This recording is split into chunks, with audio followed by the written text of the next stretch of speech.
Hi, Megan. How you doing? Okay, this is interesting. My first iteration. I haven't decided on colors yet, and I've got your work up right here. And it's interesting you say that you haven't decided on color yet, because that's something that's relevant to our study of graphic design. Now, my recommendation to students, especially working on, I mean, you should have an idea of what colors you're going to use, right? I think that you should have an idea, and concept development, there should be a plan, a sort of a plan. Um, that indicates,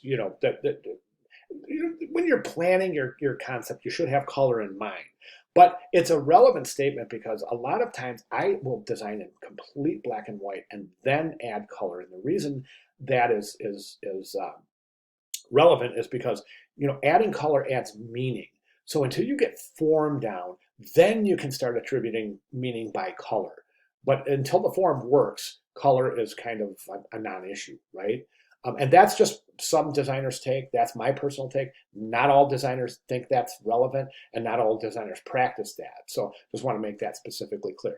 Let's take a look at your work. Now, the first thing I see is if there's an image on the front of the poster. And if we go ahead and take a look at those requirements, we can see that and from the assignments page, you can see the front of the poster, you only include your laureate's name and the tagline. Okay, so this image, only imagery is allowed on the back of the poster. Now, I see what you're doing here. This typeface is interesting, and I think the reason, I think, and correct me if I'm wrong, but I believe the reason you chose this typeface is because the T's resemble a cross. And that's concept development. I think it's interesting, but I'm not real sure that it's executed really as well as it could be. And the reason I say that is because um, these don't really resemble crosses because of the serifs. Okay, that's my only thing. Plus, the typeface is a little bit difficult to read, specifically down here. That's almost illegible.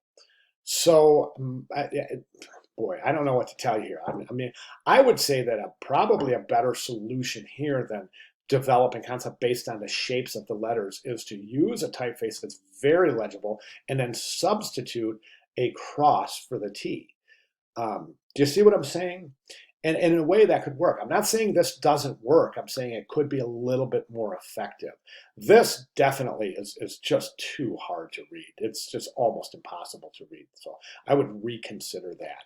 Now, in terms of this configuration right here, this vertical line that is converging with this horizontal line, this is almost antithetical to your, and we're talking connotation, right? It's almost antithetical to your concept. And the reason I say that is because it could be considered, this is the shape of a cross. You've already established that your concept rests on the shape of the cross and its relationship to your laureate, right? So to continue that and to create this cross here, however, this cross is laying on its side, that could be considered disrespectful in many circles.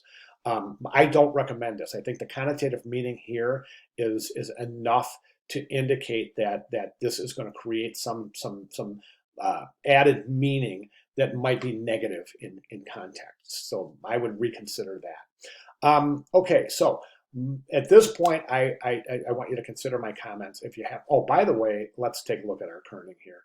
Now this is a decorative typeface for sure, but that doesn't mean we can disregard the rules of kerning. We still have to kern. Look at them wide.